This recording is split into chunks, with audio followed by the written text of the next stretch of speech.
Hello अस्सलाम वालेकुम students, कैसे हैं आप लोग? खैरियत हैं? उम्मीद है ठीक ठाक होंगे। स्टूडेंट्स, आज जो हम आपके लिए टॉपिक शुरू करने वाले हैं वो है ऑर्गेनिक केमिस्ट्री के हवाले से।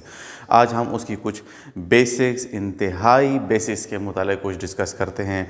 फिर इंशाल्लाह टाइम के साथ साथ हम इसको मज़ीद डीप चलते जाएंगे और आपको इंशाल्लाह कंसेप्चुअल लेक्चर इस प्लेटफॉर्म पर इंशाल्लाह मिलेंगे। स्टूडेंट्स, तो बिल्कुल फ्री में आपको ये स्टूडेंट्स ये लेक्चर मिल रहे हैं, और अगर आपको ये लेक्चर अच्छे लग रहे हैं, आपको ये चैनल अच्छा लग रहा है, आपकी मालूमात में इजाफे का बाइस बन रहा है, तो स्टूडेंट उसको लाजमी तौर पर लाइक, शेयर और सब्सक्राइब किया करें। आपकी सपोर्ट्स अगर हमें ऐसे मिलती रहेगी तो हम भी इंशाल्लाह इसी से भी इंशाल्लाह आपको बेहतर से बेहतर वीडियोस लेकर आते रहेंगे। तो स्टूडेंट्स, इंट्रोडक्शन के हवाले से आज हम ऑर्गेनिक कंपाउंड्स, ऑर्गेनिक केमिस्ट्री को स्टार्ट कर रहे हैं। ऑर्गेनिक कंपाउंड्स क्या होते हैं और इसके ऊपर क्या ऐसे कॉन्सेप्चुअल इंफॉर्मेशन है, तो इंशाल्लाह इसको हम डीपली स्टडी कर रहे हैं स्टूडेंट्स। तो चलिए स्टार्ट करते हैं अपने इस टॉपिक की तरफ, जो कि है हमारे पास इंट्रोडक्शन है। तो स्टूडेंट्स, होता क्या है, ऑर्गेनिक कंपाउंड्स के मुतालिक बहुत अरसे की बात है। जैसे हम कहानियाँ मोस्टली सुना रहे होते हैं कि बहुत अरसे की बात है, तो ऑर्गेनिक कंपाउंड्स में बहुत पहले की बात है स्टूडेंट्स के कंपाउंड्स को स्टडी किया गया। तो कंपाउंड्स में बताया गया जी कि कुछ कंपाउंड्स हमारे पास क्या होते हैं जी, कुछ हमारे पास ऑर्गेनिक होते हैं। स्टूडेंट्स, अगर इसको ऐसे लिख लें, कुछ जी हमारे पास ऑर्गेनिक होते हैं, ऑर्गेनिक कंपाउंड्स होते हैं, और कुछ स्टूडेंट्स आपके पास क्या होते हैं जी, इनऑर्गेनिक कंपाउंड्स होते हैं।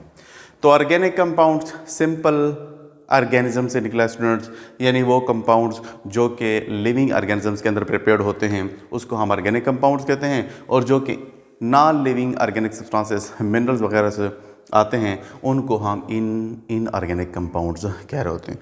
तो स्टूडेंट्स, बड़ा ही सिंपल सा इसका फिनोमेना है। तो जैसे मैंने कहा कि इसकी हिस्ट्री के हवाले से अगर डिस्कस करें तो सबसे पहले जो साइंटिस्ट है हमारे पास वो है जी बर्जीलियस। बर्जीलियस सर ने जी हमें क्या बताया है, 1815 की बात है स्टूडेंट्स, और इसने हमें कहा कि ऑर्गेनिक कंपाउंड्स को प्रिपेयर करने के लिए एक मिस्टीरियस किस्म की फ़ोर्स रिक्वायर्ड होती है, जिसको हम वाइटल फोर्स भी कहते हैं स्टूडेंट्स। अब वो मिस्टीरियस किस्म की फ़ोर्स चूँकि आप लैब के अंदर प्रिपेयर नहीं कर सकते, इसी वजह से हम ऑर्गेनिक कंपाउंड्स को लैब के अंदर तैयार नहीं कर सकते, क्योंकि लैब के अंदर हमारे पास वो वाइटल फोर्स नहीं होती। अब वाइटल फोर्स क्या है स्टूडेंट्स, अगर आप इसको ऐसे समझें कि ये एक सोल है लिविंग ऑर्गेनिजम्स के अंदर, जिसको आप रूह भी कह सकते हैं, क्योंकि रूह रिक्वायर्ड है अकॉर्डिंग टू बर्जीलियस कि वो जो वाइटल फोर्स है जिसको मैं रूह कह रहा हूँ कि वो रिक्वायर्ड है इसको बनाने के लिए। जैसे प्लांट्स में आप देख लें, फोटोसिंथेसिस के अंदर हम ग्लूकोज वगैरह की प्रिपरेशन कर रहे होते हैं। ह्यूमन बॉडी है, दूसरे लिविंग ऑर्गेनिजम्स के अंदर 1000 number of living organic compounds बन रहे हैं और टूट रहे हैं, तो इनकी प्रिपरेशन वगैरह हो रही है प्लांट्स के अंदर भी। तो वो जो कंपाउंड्स बनते हैं स्टूडेंट्स, तो वो चूँकि लिविंग ऑर्गेनिजम्स के अंदर बनते हैं, इसी वजह से उनको कहा कि ये हमारे पास ऑर्गेनिक कंपाउंड्स होती हैं।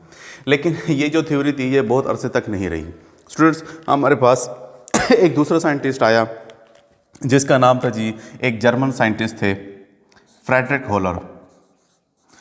फ्रेडरिक होलर ने इन तमाम जो कॉन्सेप्ट बना हुआ था इस सारी चीज़ों को ब्रेक कर दिया। उसने क्या किया कि ये तो कह रहा था जी कि ऑर्गेनिक कंपाउंड को आप लैब के अंदर प्रिपेयर नहीं कर सकते हैं, ये मोस्टली लिविंग ऑर्गेनिजम्स के अंदर ही बनते हैं। फ्रेडरिक होलर ने एक इनऑर्गेनिक किस्म का सब्सटेंस लिया जिसको हम कहते हैं अमोनियम साइनेट। अमोनियम साइनेट को जी उसने क्या किया जी, थोड़ी सी उसकी हीटिंग की, NH4CNO कोई जस्ट उनकी थोड़ी सी हीटिंग की, हमारे पास एक इनऑर्गेनिक सब्सटेंस है, और जस्ट इसकी हीटिंग से जी उसने बना दिया एक ऑर्गेनिक सब्सटेंस जिसको हम कहते हैं यूरिया। तो यूरिया वो सबसे पहले कंपाउंड है जो इनऑर्गेनिक सब्सटेंस से प्रिपेयर हुआ स्टूडेंट्स। फ्रेडरिक होलर ने जी ये सारा ही कंसेप्ट ब्रेक किया। कब इसने किया जी, 1828 के अंदर, कुछ अरसे के बाद जी उसने इस कॉन्सेप्ट को ब्रेक कर दिया। अब जैसे इसने कहा जी कि नहीं जी, वाइटल फोर्स रिक्वायर्ड नहीं है, इसको आप लैब के अंदर भी प्रिपेयर्ड कर सकते हैं। किसको? ऑर्गेनिक कंपाउंड्स को। तो सबसे पहले जो कंपाउंड बना वो हमारे पास यूरिया, इसमें जस्ट रीअरेंजमेंट हुई और हमारे पास यूरिया बन गया। यूरिया क्या है, हमारे पास ऑर्गेनिक सब्सटेंस है जो कि मोस्टली लिविंग ऑर्गेनिजम्स के अंदर यूरिन के अंदर मोस्टली पाया जाता है, एक वेस्ट मटेरियल है जो कि ह्यूमन बॉडी में पाया जाता है। तो ये जी सबसे पहले उन्होंने यूरिया बना दिया। अब जैसे यूरिया जी बना तो एक डोर खोल गया जी दूसरे साइंटिस्ट के लिए भी कि नहीं जी, इसको तो हम सिर्फ लिविंग ऑर्गेनिज्म रिक्वायर्ड नहीं है हमें ऑर्गेनिक फूड को बनाने के लिए, ये तो जी हम इनऑर्गेनिक सब्सटेंसेस से भी हम बना सकते हैं। तो उसके बाद जी कोल भी आया, उसने हमें एसिटिक एसिड बना के दिया। बर्ती लोट आया, उसने जी हमारे पास CH4 मीथेन गैस प्रोड्यूस कर दी। तो इस तरह जी मुख्तलिफ़ किस्म के ऑर्गेनिक सब्सटेंसेस बनते चले गए। तो क्या हुआ जी, सारी कॉन्सेप्ट ही चेंज हो गया, चीज़ें ऑरिजिन से डेफिनेशन की तरफ चली गई, ऑरिजिन से डेफिनेशन या कंपोजिशन की तरफ चली गई। कि शुरू में तो कहा था कि जी लिविंग ऑर्गेनिज्म रिक्वायर्ड है बनाने के लिए, फिर उन्होंने कहा जी नहीं, वो उनकी कंपोजिशन की तरफ आ गए कि कंपोजिशन में यानी उसकी बनावट में आ गए कि ऑर्गेनिक कंपाउंड्स किस चीज़ से मिलकर बनते हैं। ठीक है, और देखा जब गया तो ऑर्गेनिक कंपाउंड में मोस्टली स्टूडेंट्स जितने भी ऑर्गेनिक कंपाउंड्स है जो हमारे डेली रूटीन में अगर आप देख लें, जितना भी हमारे पास फूड आइटम्स है स्टूडेंट्स, जो हमारे क्लॉथिंग है, जितनी भी हमारे वेयरिंग्स हैं, पॉलिश हैं, मेडिसिन हैं, प्लास्टिक्स है, बहुत सारे ऐसी चीज़ें हैं हमारी एनवायरनमेंट के अंदर, कुछ नेचुरली हैं और कुछ हमारे पास सिंथेटिक है। तो all of them are organic in nature. तो मोस्टली जब इन चीज़ों को स्टडी किया गया स्टूडेंट्स, तो उन्होंने देखा कि कार्बन जो है ना, उसमें से फर्स्ट मतलब प्राइम इंपॉर्टेंस कार्बन की थी कि कार्बन से बने हुए कंपाउंड से मोस्टली कार्बन उनको ज़्यादा मिकदार में मिला। तो उन्होंने कहा जी carbon containing compounds are called organic compounds. इसको थोड़ा सा हम क्लियर करते जाते हैं, एक एक चीज़ को अभी आप ये सारी चीज़ें क्लियर होती जाएंगी। तो क्या कहा उन्होंने जी, carbon containing compounds are called organic compounds. अब कार्बन कंटेनिंग कंपाउंड्स में स्टूडेंट्स हमारे पास तो फिर कार्बन डाइऑक्साइड भी आ जाता है, कार्बन मोनोऑक्साइड भी आ जाते हैं, बाइकार्बोनेट्स आ जाते हैं, मेटल कार्बाइड्स आ जाते हैं, ये सारे साइनाइड्स आ जाते हैं, इनमें भी तो कार्बन मौजूद है। लेकिन इनको स्टूडेंट्स हम इनऑर्गेनिक सब्सटेंसेस कहते हैं, इनको हम ऑर्गेनिक कंपाउंड्स में या ऑर्गेनिक कंपाउंड्स नहीं कहते स्टूडेंट्स। अब ऐसा क्यों होता है कि हमारे पास स्टार्चेस हैं, सेलुलोज हैं, ग्लूकोज है, CH4 है, मुख्तलिफ़ किस्म की चीज़ें जो हमारे पास C6 H6 अब पढ़ते जाएंगे, डिफरेंट किस्म की जो ऑर्गेनिक कंपाउंड्स है, इनको तो हम ऑर्गेनिक कहते हैं। लेकिन carbon dioxide, carbon monoxide, metal carbides, ठीक है ना, जैसे कैल्शियम कार्बाइड्स हम लिखते हैं, तो इनको जी स्टूडेंट्स हम, चूँकि कार्बन होने के बावजूद भी हम इनको ऑर्गेनिक कंपाउंड नहीं कहते हैं, क्योंकि ऑर्गेनिक कंपाउंड की कुछ स्पेसिफिक खसूसियात होती हैं स्टूडेंट्स, जैसे उनके फंक्शनल ग्रुप्स हो सकते हैं, आइसोमेरिज्म होते हैं, और भी डिफरेंट किस्म की प्रॉपर्टीज़ हैं जिनको वन बाय वन हम डिटेल में डिस्कस करेंगे। वो सारे प्रॉपर्टीज़ को ये जो सब्सटेंसेस होते हैं इनऑर्गेनिक सब्सटेंसेस, कार्बन रखने के बावजूद भी एक्सप्लेन नहीं कर पाते, तो इनको हम क्या कहते हैं, इनऑर्गेनिक सब्सटेंसेस। अब स्टूडेंट्स जैसे मैंने बताया कि चीज़ें ऑरिजिन से डेफिनेशन की तरफ आ जाएंगी, तो all carbon containing compounds are organic compounds. लेकिन साथ साथ में सिर्फ कार्बन ही नहीं होता, कार्बन ऑर्गेनिक कंपाउंड्स के अंदर और भी दूसरे एलिमेंट्स होते हैं, जैसे कार्बन के अलावा हाइड्रोजन भी पाया जाता है स्टूडेंट्स ऑर्गेनिक कंपाउंड्स के अंदर, ऑक्सीजन भी होता है, नाइट्रोजन भी पाया जाता है, सल्फ़र भी इसके अंदर मोस्टली मौजूद होता है, फास्फोरस भी इसके अंदर मौजूद होते हैं, कुछ मेटल्स भी होते हैं जैसे मैग्नीशियम है ऑर्गेनिक मेटालिक कंपाउंड्स के अंदर, हम इसको इंशाल्लाह डिटेल से डिस्कस करेंगे। तो क्या कहा कि ये भी एलिमेंट्स भी इनके अंदर मौजूद होते हैं मोस्टली कार्बन के साथ साथ। मोस्टली जो बहुत फेमस है, जो मॉडर्न डेफिनेशन है कि उन्होंने कहा जी, क्योंकि कार्बन के साथ मोस्टली जब भी आप देख लें हाइड्रोजन बहुत ज़्यादा मिकदार में, ग्लूकोज में देख लें, जितने भी कंपाउंड है CH4 एल्केन ब्यूटेन पेंटेन में चलते जाएं, तो सब में हाइड्रोजन आपको मिल रहा होता है। तो उन्होंने कहा जी जो कंपाउंड्स कार्बन और हाइड्रोजन से मिलकर, जिनको हम हाइड्रोकार्बन्स कहते हैं। अब hydrocarbons and their derivatives is called hydrocarbons. Hydrocarbon and their derivatives are called organic compounds. ये इसकी मॉडर्न डेफिनेशन है कि जैसे हमारे पास CH4 है स्टूडेंट्स, CH4 क्या है, एक ऑर्गेनिक कंपाउंड है, मीथेन गैस है, जिसको आप लोग घरों में भी चीज़ों पकाने के लिए यूज़ कर रहे होते हैं। ये CH4 से जस्ट आप एक हाइड्रोजन निकाल दें तो CH3 बन जाएगा। इसकी जगह आप कोई भी एलिमेंट्स लगाते चले जाएं, जैसे मैं क्लोरीन लगा लेता हूँ, डिफरेंट एटम्स इसके साथ लगते चले जाते हैं, जिससे एक डेरिवेटिव कंपाउंड्स बन रहे होते हैं, यानी इसी CH4 से एक दूसरे कंपाउंड्स डेराइव्ड हो रहे हैं, उन्हीं से निकल के आ रहे हैं। तो ऐसे कंपाउंड्स को हम भी ऑर्गेनिक कंपाउंड्स के अंदर इंक्लूड करते हैं कि हाइड्रोकार्बन्स एंड देयर डेरिवेटिव्स।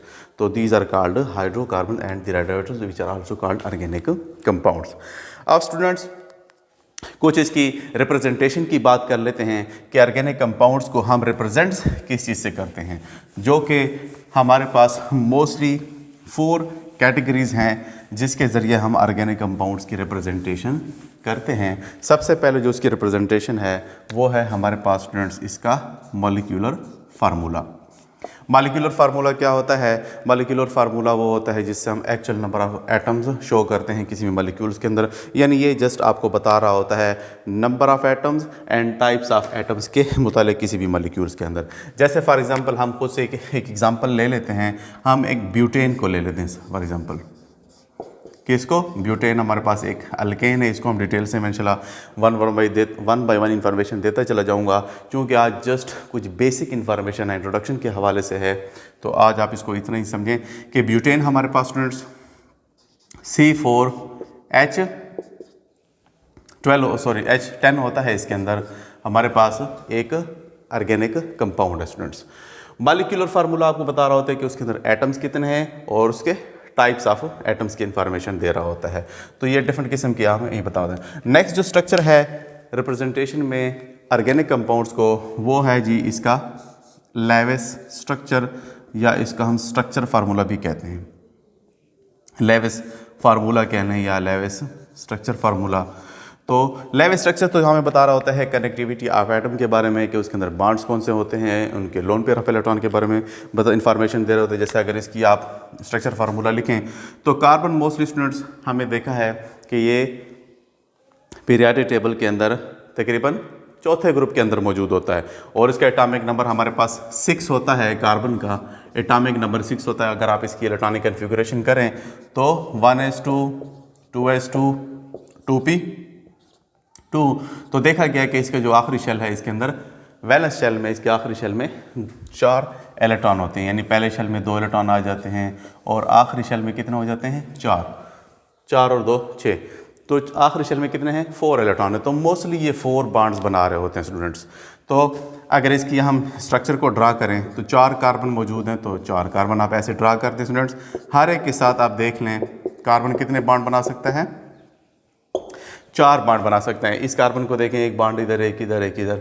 इस कार्बन को देखें, एक बॉन्ड इधर, एक इधर, एक इधर। तो हर कार्बन ने स्टूडेंट्स मोस्टली 4 बॉन्ड बना रखे हैं, और इसके साथ हम हाइड्रोजन भी यहाँ पर अटैच कर लेते हैं। आप हाइड्रोजन गिन लें तो सारे के सारे हाइड्रोजन आपको यहाँ पर 10 ही मिलेंगे स्टूडेंट्स। देख लें 3 हाइड्रोजन इस साइड्स पे, ये वाले 3, ये वाले तो 6, और दरम्यान में 2 ये और 2 तो 4, 6 और 4 तो हमारे पास 10 हाइड्रोजन भी बन जाते हैं। तो ये जो मैं स्ट्रक्चर कर रहा हूँ, ये जी आपको ये पर बॉन्ड नज़र आ रहे हैं, ये हमारे पास कोवैलेंट बॉन्ड्स होते हैं, कोवैलेंटली शेयर्ड है। कोवैलेंट बॉन्ड आप जानते हैं जो म्यूचुअल शेयरिंग ऑफ इलेक्ट्रॉन से ही बनते हैं। तो स्टूडेंट्स ये जो आपको डंडे नज़र आ रहे हैं सारे के सारे, ये जस्ट इसकी रिप्रेजेंटेशन है बॉन्ड्स की। इलेक्ट्रॉन्स को हम यहाँ से इस तरह जब भी शेयरिंग हुई पड़ी है बॉन्ड से रिप्रेजेंट करते हैं। अगर इसके अलावा हाइड्रोजन के अलावा कोई हेट्रो एटम्स हो, जैसे फॉर एग्जांपल आपके पास अल्कोहल हो स्टूडेंट्स, तो इसको हम ऐसे लिखते हैं, यानी CH3 CH2 OH। तो OH के ऊपर हम लोन पेयर्स को भी शो करते हैं लेविस स्ट्रक्चर के अंदर। तो ये इनका स्ट्रक्चर फार्मूला है जिसमें हम कनेक्टिविटीज़ की शो कर रहे होते हैं, लोन पेयर्स ऑफ इलेक्ट्रॉन को शो कर रहे होते हैं, और मोस्टली बॉन्ड्स को रिप्रेजेंट कर रहे होते हैं स्टूडेंट्स। नेक्स्ट जो फार्मूला है वो है स्टूडेंट्स हमारे पास कंडेंस फार्मूला। कंडेंस नाम से ज़ाहिर है किसी चीज़ को कंस्ट्रक्ट करके लिखना। ये जो सारी चीज़ें आपको, ये फैला हुआ मॉलिक्यूल है, आप इसको क्या कर सकते हैं? कंस्ट्रक्ट कर सकते हैं, इसको स्मॉल एरियाज़ के अंदर लिख सकते हैं। कैसे? फॉर एग्जांपल इस मुकम्मल स्ट्रक्चर को अगर हम बग़ैर बॉन्ड को शो किए हुए, इनकी जो कनेक्टिविटी है बग़ैर हम इसके अंदर हम बॉन्ड्स लाइनें वगैरह को ड्रा नहीं करते, जस्ट इसको हम ऐसे ही लिख लेते हैं इकट्ठा करके। तो ये उसका एक कंडेंस फार्मूला है कि फैले हुए मॉलिक्यूल को हमने एक स्मॉल एरिया के अंदर बग़ैर बॉन्ड्स को शो किए हुए इन लाइनों के बगैर ही लिख दिया है। तो ये हमारे पास कंडेंस फार्मूला कहलाता है। और फाइनल जो स्ट्रक्चर है हमारे पास वो है जी bond line structure students. Bond line structure ये तो बहुत ही ज़्यादा सिंप्लीफाइड मैनर में ऑर्गेनिक कंपाउंड्स को लिखने का तरीका है। तो ये मैं आपको बताता जा रहा हूँ, आप अपने लिए नोट्स खुद बनाते जाए स्टूडेंट्स, क्योंकि सारी चीज़ें बोर्ड पे लिखता जाऊँगा तो वीडियो में काफ़ी ज़्यादा लेंथी हो जाएगी स्टूडेंट्स। तो बॉन्ड लाइन स्ट्रक्चर में हम करते क्या है स्टूडेंट्स, जैसे यहाँ पर अगर मैंने आपको ब्यूटेन लिख कर दिया है तो इस ब्यूटेन को हम इस किस्म के जिग जैग मैनर से इस तरह लाइन से शो करते हैं। जहाँ पर दो लाइनें मिल रही होती हैं, वो जो लाइनें जहाँ पर ये एडजस्टमेंट मिल रहे हैं वहाँ पर मोस्टली कार्बन होते हैं स्टूडेंट्स ऐसे, और हाइड्रोजनों को इसके अंदर शो ही नहीं किया जाता। इसके अंदर जितने भी हाइड्रोजन होते हैं, जैसे फॉर एग्ज़ाम्पल ये है CH3, CH2, CH2 और यहाँ पर CH3, सो इस तरह। तो इनमें जस्ट हम ये जहाँ पर डॉट्स पड़े होते हैं या जहाँ पर दो लाइनें मिल रहे हैं वो कार्बन को शो कर रहे हैं, और हाइड्रोजन को इनके अंदर हमें शो नहीं करना पड़ता, हाइड्रोजन को हम शो ही नहीं करते। लेकिन अगर आपके पास कोई हेट्रो एटम्स हों, जैसे अभी मैंने OH की एग्जांपल बताई अल्कोहल की, तो उसको यहाँ पर स्टूडेंट्स अगर यहाँ पर इसके तरफ यहाँ पर एक हाइड्रोजन को हटा दें, यहाँ पे OH लगा दें, तो उसको स्टूडेंट्स आपने यहाँ पर क्या करना होता है, OH को रिप्रेजेंट करना होता है। यहाँ पर भी हाइड्रोजन तो है इसके साथ, लेकिन हेट्रो एटम के साथ हाइड्रोजन लगा हुआ है, इसलिए उसको हम बॉन्ड लाइन स्ट्रक्चर के अंदर इसको शो करवाते हैं। इसके अलावा अगर डबल और ट्रिपल बॉन्ड हो स्टूडेंट्स, तो डबल और ट्रिपल बॉन्ड्स को, जैसे फॉर एग्जांपल हमारे पास CH3, ये यहाँ पर डबल बॉन्ड आ जाए इस किस्म का, और नेक्स्ट यहाँ पर CH3, तो इस डबल बॉन्ड को हम कैसे शो करेंगे स्टूडेंट्स, इसको हम डबल लाइन से यहाँ से ऐसे शो करवा देते हैं। ठीक है, तो क्या समझे कि ये जो रिप्रेजेंटेशन है ये सबसे ज़्यादा आसान रिप्रेजेंटेशन है ऑर्गेनिक कंपाउंड्स को रिप्रेजेंट करने के हवाले से। तो आज के लिए इतना ही।